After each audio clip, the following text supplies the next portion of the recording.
Imagine the skies of World War II, filled with the formidable Mitsubishi A6M Zero, a long-range carrier-based fighter crafted by Mitsubishi Aircraft Company, part of Mitsubishi Heavy Industries.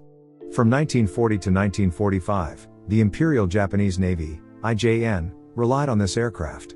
Known as the Mitsubishi Navy Type Zero carrier fighter, Rei Shiki Kanjo Seneki, or the Mitsubishi A6M Risen, it was often simply called the Risen Zero fighter by its pilots. The name Zero originated from the last digit of the imperial year 2600, 1940, when it joined the fleet. While the Allies officially named it Zeke, it was commonly referred to as Zero. In the early days of World War II, the Zero was unmatched in its class, thanks to its superb maneuverability and long-range capabilities. This made it a versatile asset, also used as a land-based fighter by the Imperial Japanese Navy Air Service. During initial combat missions, the Zero quickly earned a stellar reputation as a dogfighter, boasting an impressive kill ratio of 12-1. However, by mid-1942, Allied forces had developed new tactics and superior equipment, leveling the playing field. By 1943, the Zero faced challenges against newer Allied aircraft. It lacked hydraulic boosting for its ailerons and rudder, making high-speed maneuvers tough. Additionally, its lack of self-sealing fuel tanks made it more vulnerable in combat. By 1944, the Zero struggled to compete with Allied fighters, which had surpassed it in firepower, armor, and speed.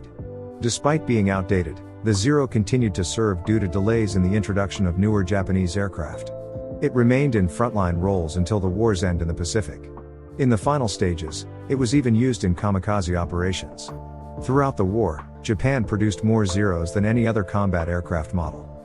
Design and development. In early 1937, the Mitsubishi A5M fighter was just beginning its service, but the Imperial Japanese Navy was already on the hunt for its successor. On October 5, 1937, they issued the planning requirements for the prototype 12-she carrier-based fighter to both Nakajima and Mitsubishi. Both companies started preliminary designs while awaiting further details. Drawing from the A5M's performance in China, the Navy updated their requirements in October.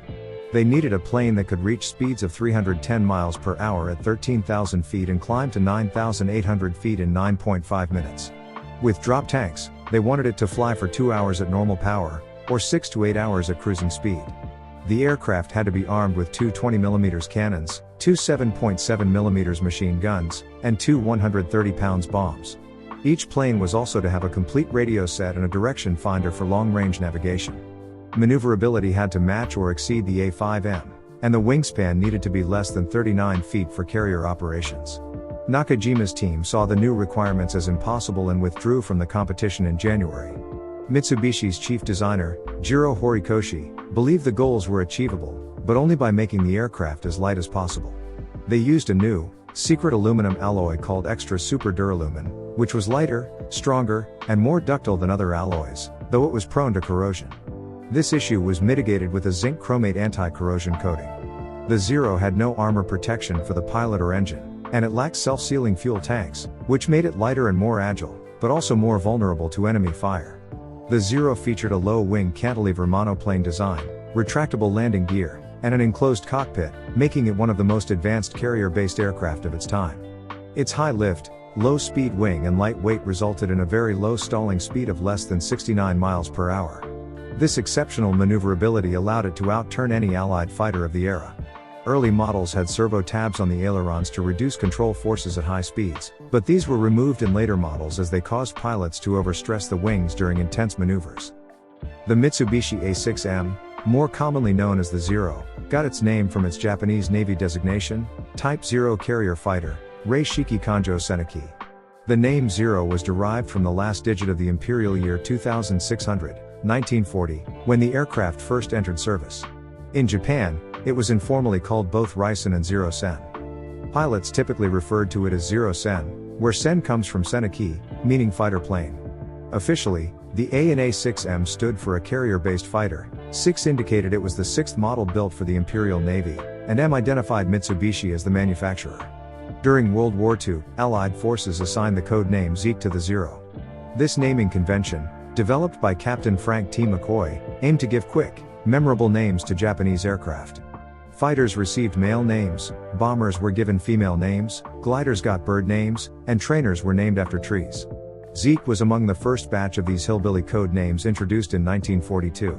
McCoy selected Zeke for the Zero to ensure it was easily recognizable. The Zero had two notable variants with their own code names. The floatplane version, Nakajima A6M2N, was called Roof. Another variant, the A6M332, was initially named Hap after General Hap Arnold, the commander of the United States Army Air Forces. However, Arnold objected to this, leading to a name change to Hamp. Operational history. The first Mitsubishi A6M Zeros entered service with the 12th Rengo Kokutai in July 1940. Their first taste of combat came on September 13, 1940, when 13 Zeros, led by Lieutenant Saburo Shindo, escorted 27 GEM Nell bombers on a raid over Chongqing. During this mission, they faced 34 Soviet-built Polikarpov I-15s and I-16s from the Chinese Nationalist Air Force. The Zeros claimed to have downed 27 Chinese fighters without losing any of their own. However, the reality was slightly different, with only some damage inflicted on 4 Zeros, and at least one Chinese pilot managing to nurse his damaged plane back to base. By the time the Zeros were redeployed a year later, they had reportedly shot down 99 Chinese aircraft, although some sources suggest the number could be as high as 266. At the time of the attack on Pearl Harbor, 521 Zeros were active in the Pacific, with 328 in frontline units. The carrier-borne Model 21, encountered by the Americans, had a remarkable range of over 1,600 miles, allowing it to appear over distant battlefronts and misleading Allied commanders into believing there were far more Zeros than there actually were. The Zero quickly earned a fearsome reputation. Its combination of agility and firepower made it a formidable opponent, easily outmatching Allied aircraft in 1941. Even the renowned Supermarine Spitfire struggled against the Zero's ability to outturn it, sustain steep climbs, and remain airborne for extended periods. Lieutenant General Claire Lee Chennault noted that RAF pilots found their usual tactics ineffective against the nimble Japanese fighter. Allied pilots soon developed new tactics to counter the Zero. Engaging it in a turning dogfight was often fatal, so they adopted a strategy of swooping down from above at high speed, firing a quick burst, and then climbing back to altitude. This boom and zoom tactic, regularly used by Grumman F-4F Wildcats during the Guadalcanal defense, leveraged early warning systems like coastwatchers and radar. The American volunteer group, known as the Flying Tigers, also employed similar tactics in the China-Burma-India theater, using their sturdy, heavily armed P-40 Warhawks to exploit their advantages over the Zero. Another effective tactic was the Thatch Weave, developed by Lieutenant Commander John S. Jimmy Thatch. This maneuver involved two fighters flying about 200 feet apart. If a Zero latched onto one, the two planes would turn toward each other, bringing the attacking Zero into the firing line of the target's wingman. This tactic proved successful during the Battle of Midway and later in the Solomon Islands. The loss of many experienced Japanese aviators in battles like the Coral Sea and Midway significantly weakened the quality of their pilots, contributing to Allied successes. These losses dealt a blow to the Japanese carrier air force, from which it never fully recovered. Throughout the Battle of Midway, Allied pilots expressed frustration with the F-4F Wildcats' performance. Captain Elliot Buckmaster of the USS Yorktown noted that the Zero could outmaneuver and outclimb the F-4F-3, and the F-4F-4, with its 6 guns, was even more sluggish. Many pilots ran out of ammunition before enemy dive bombers arrived, highlighting the aircraft's limitations. In contrast, Allied fighters were designed for ruggedness and pilot protection. Japanese ace Saburo Sakai recounted an encounter where he fired hundreds of rounds into a Grumman fighter, yet it continued flying, something a Zero could never withstand. As the war progressed, new Allied fighters like the Lockheed P-38 Lightning, Grumman F-6F Hellcat, and Vought F-4U Corsair entered the Pacific theater. These aircraft, with their more powerful engines and heavier armament, challenged the Zero's dominance. Despite its agility, the Zero struggled against these newer models. Yet, in skilled hands, it remained a deadly adversary. Production continued until 1945, with over 10,000 Zeros of various types produced, even as Japan faced shortages of high-powered aviation engines and delays in introducing superior models like the Mitsubishi A7M Zero.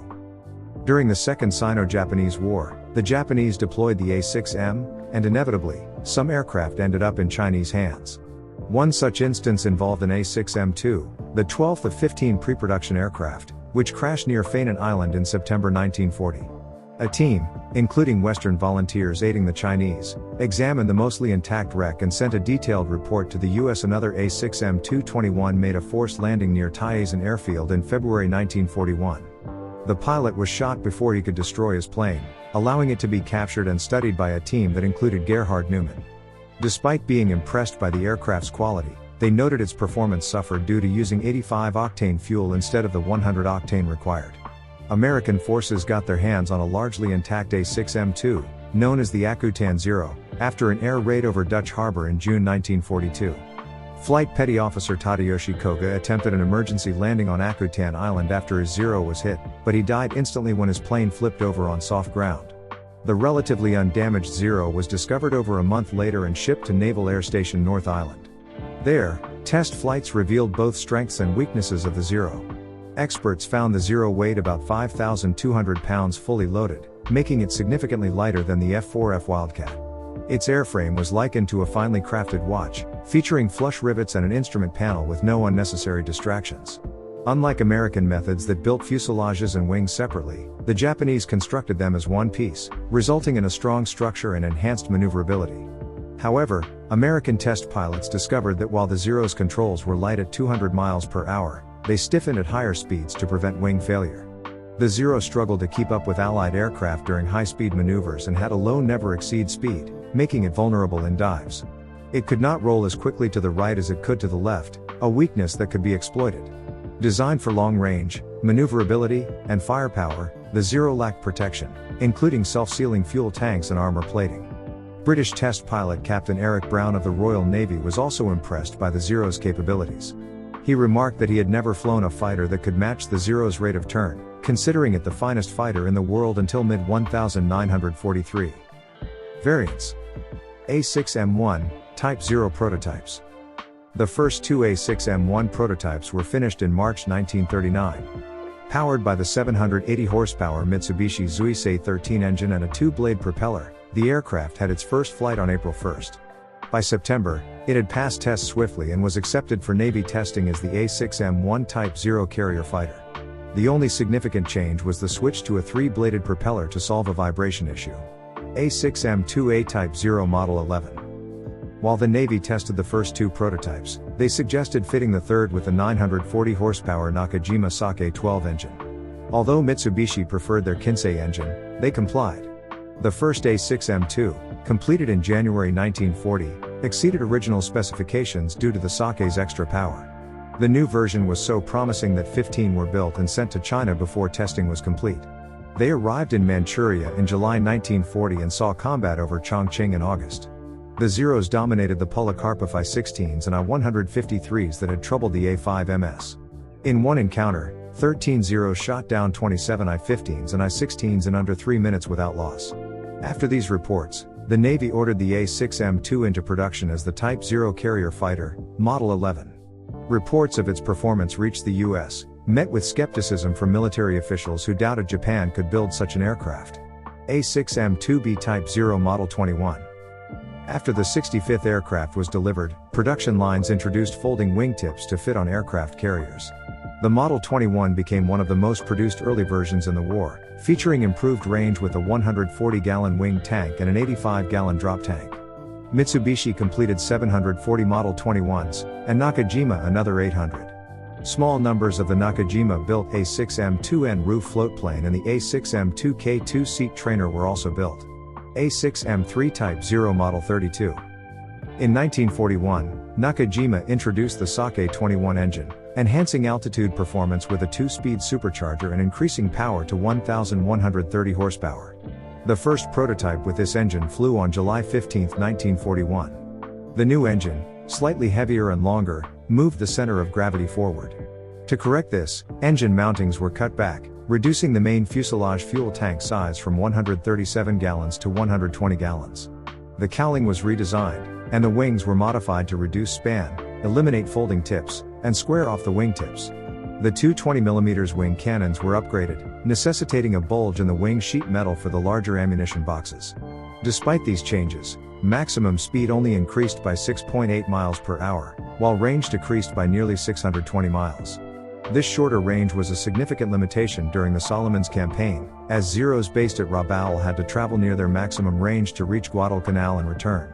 The Model 32 was unsuitable for that campaign and used mainly for shorter range missions. Only 343 were built, with one surviving example displayed at the Takiari Peace Memorial Museum in Fukuoka. A6M Type 0 Model 22. To address the Model 32's deficiencies, the Model 22 was introduced with folding wingtips and redesigned wings. Fuel tanks were moved to the outer wings, and lines for an 87-gallon drop tank were installed under each wing, increasing internal fuel capacity to 150 gallons. The Model 22 was ready for service in December 1942, with approximately 560 built by Mitsubishi Jukagyo KK. Some late production Model 22s might have had wings similar to the Model 52. One plane with such an arrangement was photographed at Lakanai Airfield in 1943. A6M Type 0 Model 4142. Mitsubishi's use of the designation A6M is uncertain. However, a captured Japanese memo from October 1, 1942, mentions a cross-section of the A6M intercooler. Some researchers believe A6M applied to prototype planes with an experimental turbo-supercharged Sake engine. Testing these turbo engines revealed issues with suitable alloys, resulting in poor performance and fires. Development was cancelled, and the Navy likely did not formally bestow model numbers 41 or 42. A6M Type 0 Model 52. Considered one of the most effective variants, the Model 52 was developed to shorten wings, increase speed, and eliminate the folding wing mechanism. Ailerons, aileron trim tab, and flaps were revised. First produced by Mitsubishi, most Model 52s were made by Nakajima. The prototype flew in August 1943. Early production had non-separated exhausts, later revised for increased thrust. Subsequent variants included A6M5A, Model 52A, introduced belt-fed Type 99-2 Mark IV cannon with 125 rounds per gun, thicker wing skinning, and a change to the drop tank type. A6M5B, Model 52B, replaced the 7.7mm gun with a 13.2mm gun, added fairings to wing cannons, installed armored glass, and a larger propeller spinner. A6M5C, Model 52C, added 13.2mm guns in each wing, deleted the left side 7.7mm gun, installed rocket/small bomb racks, and added armor for the pilot. A6M6 Type 0 Model 53. The A6M6, developed to use the Sake 31A engine with water methanol boost and self-sealing wing tanks, saw unsatisfactory performance in preliminary testing. The end of the war halted further development, with only one prototype produced. A6M7 Type 0 Model 6263. The A6M7, designed for attack/dive bomber roles, featured a reinforced stabilizer, bomb racks, and provisions for larger drop tanks. It entered production in May 1945 and was used for kamikaze attacks. A6M8 Type 0 Model 64. Similar to the A6M6 but with the Mitsubishi Kinsei 62 engine producing 1,560 horsepower. It featured an extensively modified cowling and nose, larger carburetor intake, and a long duct. Armament included two 13.2mm machine guns and two 20mm cannons in the wings. Only two prototypes were completed due to the chaotic war situation. Total production of the A6M. According to the USP's report, the total production of the A6M was 10,934 units. This number includes 10,094 A6M fighters, 323 A6M2N floatplanes, 517 A6M-K trainers. However, according to Francione, the total production was slightly higher at 11,291 units. This figure includes 10,449 A6M fighters, 327 A6M2N floatplanes, 508 A6M2K trainers, 7 A6M5K trainers. Thank you for diving deep into the fascinating history of the Mitsubishi A6M Zero. From its inception and the meticulous design by Jiro Horikoshi, to its significant role in the Pacific Theater during World War II, the Zero remains an iconic symbol of aerial combat. We explored its development, the various models like the A6M2, A6M3, and A6M5, and its formidable presence in battles such as Pearl Harbor and the Solomon Islands campaign. Don't forget to like, comment, and subscribe for more detailed documentaries on military history, World War II aircraft, and other war stories. Whether you're a history buff or just curious about World War II aviation, our channel offers a wealth of information on the most iconic war machines and the brave pilots who flew them. Hit the bell icon to stay updated on our latest videos. If you enjoyed this deep dive into the Zero fighter, Check out our other videos on World War II documentaries and military aircraft. Follow us on social media for behind-the-scenes content and additional insights into military history. Thank you for watching, and see you in the next video.